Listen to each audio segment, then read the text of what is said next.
Welcome, and thank you for tuning in to Black Women Amplified, the podcast.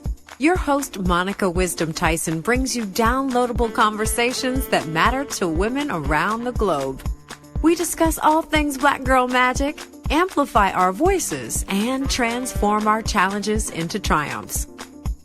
Monica calls on her league of extraordinary women to push our boundaries, share their expertise, and stories of personal transformation. Welcome your host of Black Women Amplified, Monica Wisdom Tyson. What up, Black Women Amplified? It is your girl, Monica Wisdom, and I am so excited that you are here with me today.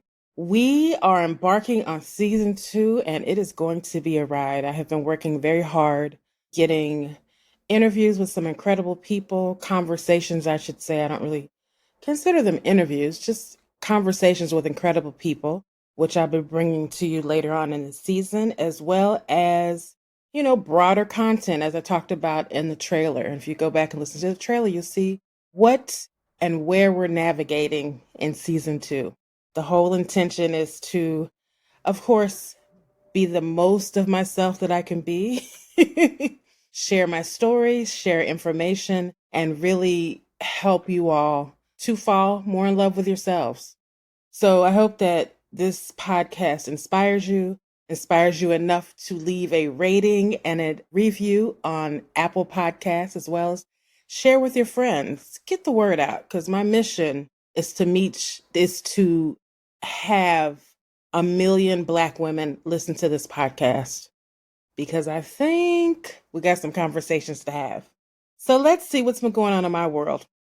Last week, I went to my mom's hometown, Edwardsville, because I wanted to get out of the city. She was raised in the country, a country town, and it's really quiet and peaceful there. And I got there, and there's so much construction going on. I could not believe it. When I was a little girl, it was cornfields and gravel roads.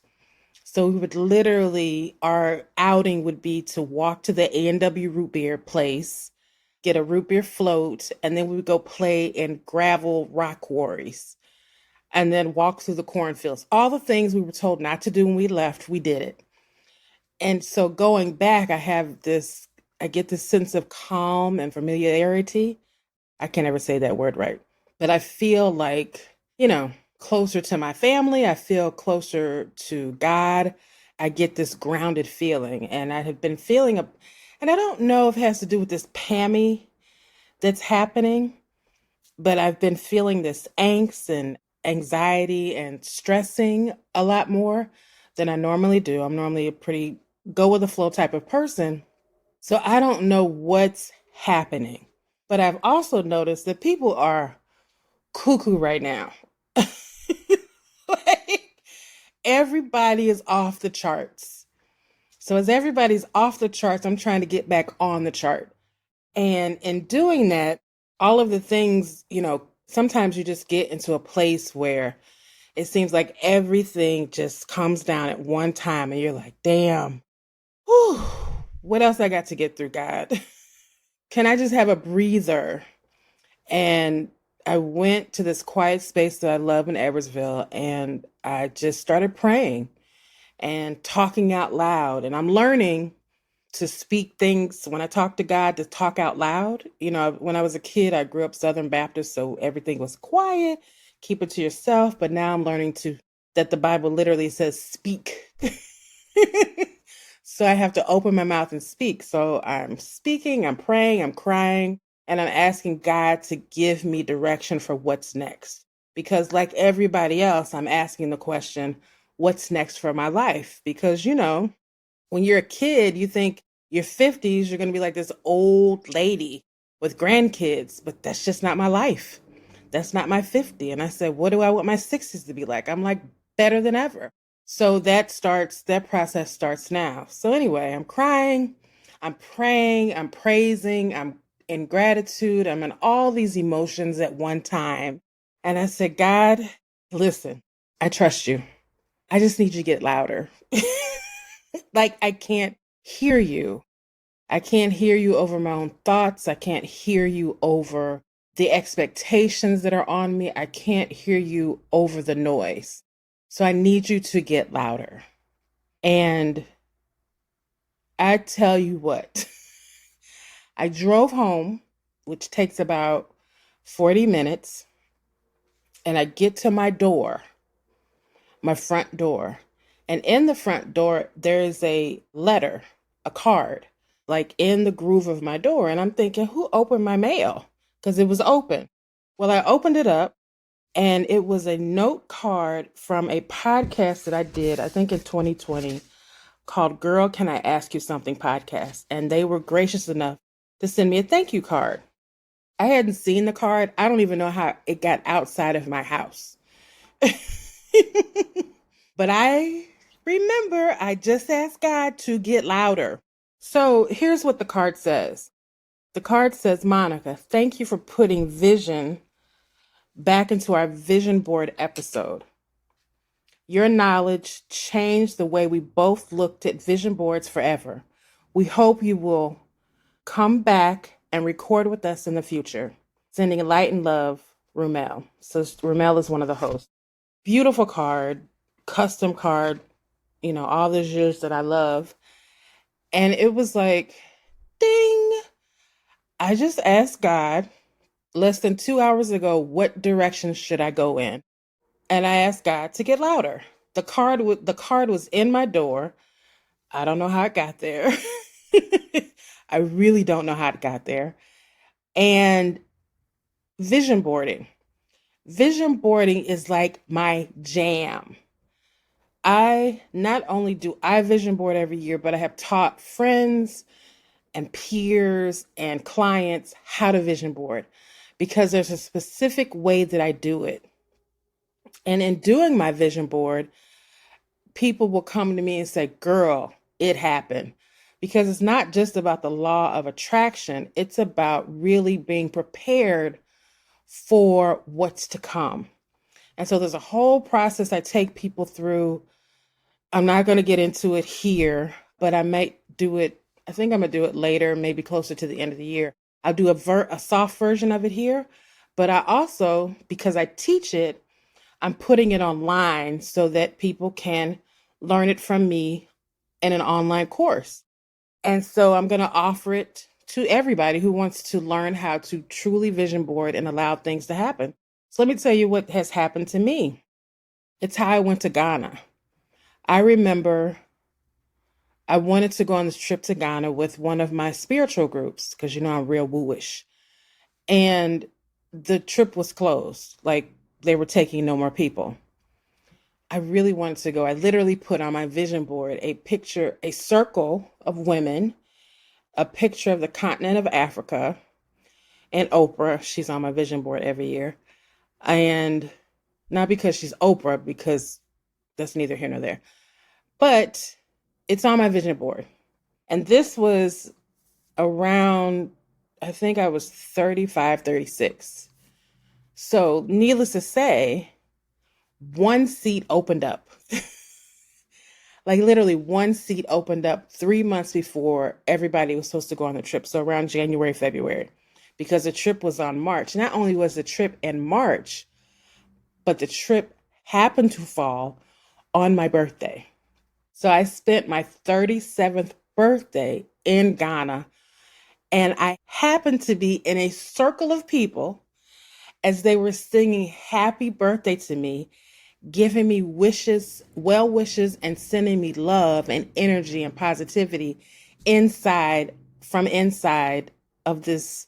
We were in a town called Bagro, and we were in a classroom because I was working with this group of people, and they surprised me. I didn't even realize anybody knew it was my birthday, but when class was over, everybody had eaten. They were like, Monica, stand here. And I stood there, and I'm like, what's going on? Mind you, I didn't know anybody knew it was my birthday. So everybody circled around me, and they started singing happy birthday. And then the African colleagues and the students started singing one of their songs, and it was beautiful. I'm literally in tears because the energy was so great. Here I am, my first trip to Motherland, and this is how I'm spending my 37th birthday. Magical. And then I got a bag. The town made these beautiful bags out of the traditional cloth. And then inside of the bag was a kente cloth. Now, every day when we would walk from our hotel up to, and I'm using the term hotel very, very, very, very, very, very loosely. We didn't have running water. Our beds were literally on the floor, but it was amazing. It was just the bare minimum of a place to stay. But I tell you what, it was my best stay ever. So anyway, every day we walked, there would be a woman sitting on her porch with a loom, like a traditional old school loom that I had only seen at museums or photographs. And she's weaving this beautiful cloth fabric. So I know that's where they got it from. And because every time I walked past, I was like, oh, I want to go up and talk to her because I'd love to have a piece of it. So this is going through my head. So when I opened up my bag, beautiful bag, it had the cloth in it. And it was the kente cloth, and it was the red, the one with the orange, the red, the green, and the yellow, the traditional colors of West Africa. I mean to tell you, it was amazing. And I could not have dreamed a better trip to my first time to the motherland. And if you go back to season 1, I talk more about my trip to Ghana, but that was my birthday trip. But it was, my point of the story is it was on my vision board specifics, a circle of people around me and on the continent of Africa. That's all that I put up there. I didn't put all the words and things. I just put this, because I didn't worry about how it was going to happen or when it was going to happen. I just knew in my heart that I wanted it to happen. And it happened. So those are, I could tell stories about other people, but I have a girlfriend who I taught it to her and she incorporated it into her company. And let's just say in 10 years, she sold her company for multi-millions of dollars. And she said every year her and her staff go through the vision boarding process that I taught her. And they have all thrived in multiple ways. So I say all that to say, I spoke it to God. Within a couple of hours, the answer came. And what I'm calling the class is Rock Your Dreams. And I'm so excited to be teaching it and putting it together. I've taught it, like I said, at conferences to individuals, to clients, to peers, to family. And now I'm going to make it available. It's not all together yet. I'm going to update some things, revise some things, and just make it glorious so that you can have a great experience as you watch the class online. But if you want to know more about it or how to get on the email list for it, I've also created an affirmation journal that it's, like I said, it's free to you. It's because you're part of my tribe. And I want all of us to think and do well and fall in love with ourselves. And it's called Flourish. And it has affirmations in it, beautiful pictures that you can put on your wall, on your bathroom mirror, so that you can affirm yourself every day, all day. And to get that, the free download, you just simply go to blackwomenamplified.com/flourish. That's blackwomenamplified.com/flourish. So anyway, I had that experience in Edwardsville, and it was just like, okay. Then on Thursday night, after I got off work, I went to see The Woman King. Oh my God. That movie was incredible. I didn't know what to expect. I knew for sure that I wanted to support Viola Davis because I love her. I'm reading her book right now and I'm just like, wow, what a journey. And I just saw we had a lot of things in common. A lot of things in common. A lot of things completely different, but a lot of things in common. And I wanted to support her and her work. And I just think about her journey as an actor to have to go, playing a maid in The Help. Now you're playing the Woman King. And not only are you playing it, you produce the movie. You and your husband. Wow. What a journey within the film industry. And She, after winning an Academy Award, was able to go on and do greater things. Not every Black woman has that opportunity. Sometimes they say that the Academy Award is a curse because you don't necessarily get opportunities after that. It's like, that's the pinnacle. We've given you everything we're going to give you. We're not going to give you anything else. So anyway, I went to see the movie. Phenomenal movie. I recommend everybody go see it. Black, white, Asian, it doesn't matter. You will see yourself in this movie. It's definitely not a movie. I don't know. It's an explosion of emotions, right? So one minute you're like, damn. Next minute you're crying. This is my experience. The next minute I'm laughing. And the next minute I'm like, hey. And just powerhouse. I don't know how Viola Davis, those stunts, it reminded me of watching Ip Man. If you're into martial arts, Ip Man is I think it's IP or YP. Ip Man is the man who taught Bruce Lee his version of martial arts. And so Ip Man is this historical drama, and it's just incredible. So it just reminded me a lot of the martial arts movies I used to watch as a kid. And it was just incredible. And then I go on the Twitter, because that's where I go. I like to go when I watch TV shows that I like or movies that I like, because, you get to hear the commentary, the jokes. I discover there's a boycott of Woman King. And I'm like, why are we boycotting this movie? Like, here you have Black women from all across the world being represented in this film. They're all chocolate, beautiful sisters. And they're from South America, Central America, United States, the Caribbean.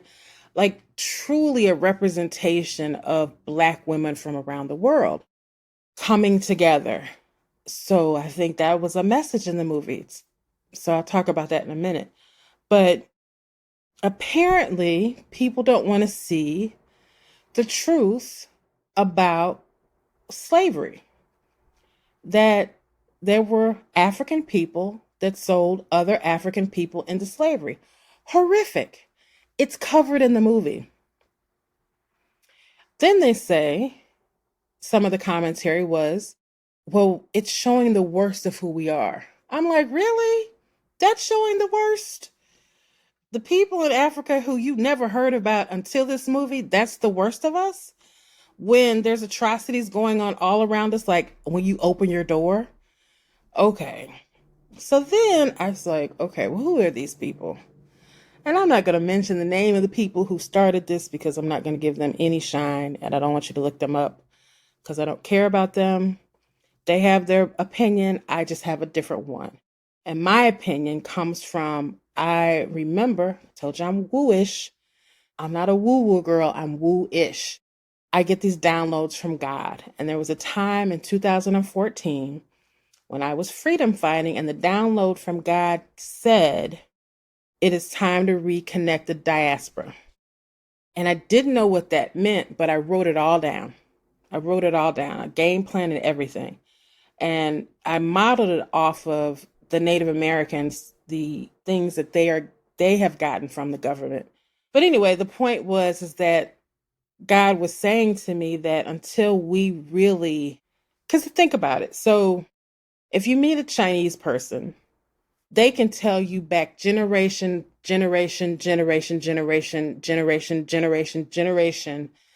of where they came from.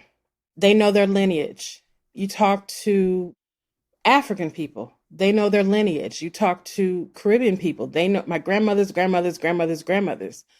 African Americans, we do not know our lineage because of the transatlantic slave trade. We don't know what country we came from. We don't know how long our people have been here. I know I can count back being in America. I think I can count back 8 or 9 generations at least, only because I have a great aunt who's 106 and she's still living, still has a bright mind, and she has told me stories about her grandparents.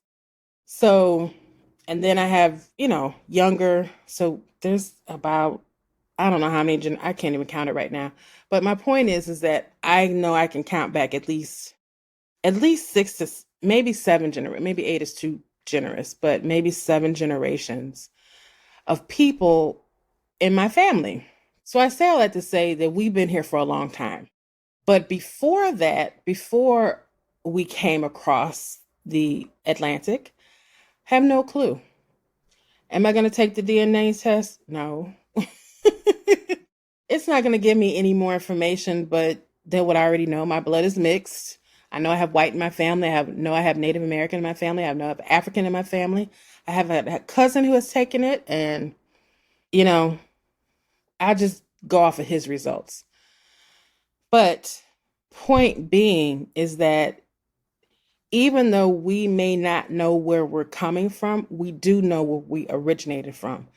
Now, there are those that say, and it's possibly true, I don't know, that there were Africans here as well. There are many different thoughts around where Black people originated from. But for the most part, we all originated from Africa. Pretty much everybody in the world did. But until we connect with our origin story, until we reconnect with the diaspora, we'll never have a power center like other countries do. Now, granted, we as African Americans are powerful on our own, and we have built this country for free. I will always say that. We have built this country for free. And I will also say we have built other nations for free. Just look at the monarchy. As they say, God rest the queen, but that monarchy was a bitch. So let me say this. It's important that we see the images of women, Black women specifically, working together, because there is a myth that Black women cannot work together, that we're jealous of each other, that we are envious of each other, that we don't like each other. But the truth of the matter is, we are all dealing with such intense trauma, generational trauma, that we have an issue with trust, not just with each other, but with everybody. That's a whole nother conversation, including with ourselves. We have a problem with trusting ourselves. And that's just, we might be confident, we might be going out doing the damn thing, but we do have trust issues. And that's just the truth. And I don't know too many Black women who don't. Even those of faith, you still question everything. And I tell people, Jesus questioned, why can't we? But I say all that to say, like I did when I went to Edwardsville, get away from the noise. See the movie for yourself. Take your kids to see the movie. Because the imagery, if they can sit up and watch video games, and you're like, oh my God, it's so violent. If they can sit up and watch these video games all day, they can handle woman king. I love the term king. I think I'm gonna go by woman king from now on. But it was just a powerful story. The storytelling is beautiful. The cinematography is beautiful. The fight scenes are like, wow. I mean, incredible. And it's just beautiful to see women, Black women, leading this type of role. And to see a Black woman direct it and a Black woman produce it. You know, there's many producers that produce the film, but to see Viola Davis put herself in the seat of producer puts her in the same position as Steven Spielberg or George Lucas, because now she's producing. It took her 7 years to get this film made. It took her years to find a director because she said nobody wanted to touch it. It took her, finding the right actors to do the role. And that's a lot. I guarantee you that Steven Spielberg has probably been said no to many times, but he also gets more yeses than Viola Davis will ever get. So support the film. See it on the big screen. Oh my God. So this is my first time going to the movies at all since 2019. And I went to see Star Wars with my family during Christmas. We always go see movies during Christmas time. And then John Bodega was in the movie. He played the stormtrooper. So my first movie coming back, he's also in the movie. And he was fantastic. He was fantastic. Ooh, the men in the movie were fine, but it was just a beautiful tale. It's not a documentary. I want to be clear. It is not a documentary. It is inspired, and there are some historical accuracies, but there's also a lot of movie magic. I wouldn't call it fantasy, but you have to tell a solid story. Anyway, go see it for yourself. And also understand that when you talk about slavery, we have to tell the whole story. It's important that we don't continue to allow it to be a myth. And as African Americans, we cannot continue to have this magical view of what Africa is, only because we need to know the truth. And through the truth is when true healing and reconciliation for us will happen. Because we need to know who did what, when they did it. Just the facts, ma'am. So I know Lupita did a documentary about the warriors in this movie. And I'm not saying the name of the warriors because I cannot remember it at this time and I don't want to mispronounce it. But if you Google it, you can see it. I think it was on BBC. And then, of course, there's stories and books. And Zora Neale Hurston, her final book was with one of the survivors, one of the last slaves in America, and one of the last survivors, I believe, of the Dahomey people. I should have written it down. I didn't, but Google will be your best friend in this moment. So go see the movie. And here's the other piece of it where I started off talking about. I didn't mean to talk about the movie this long, but I did.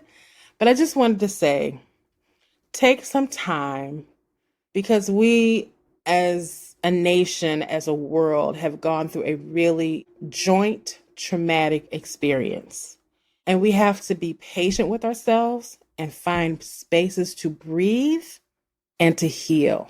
Because if you find yourself popping off, or your anxiety is going crazy, you find yourself drinking more, or you find yourself, recoiling and becoming like a hermit, like really, really just get quiet so you can start to unravel all of that. Because if you don't handle it, it will be handled in a way that you probably won't be excited about.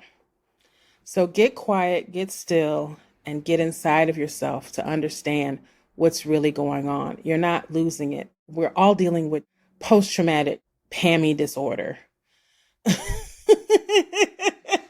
That's how I'm going to put that. We've all been in a war for our lives.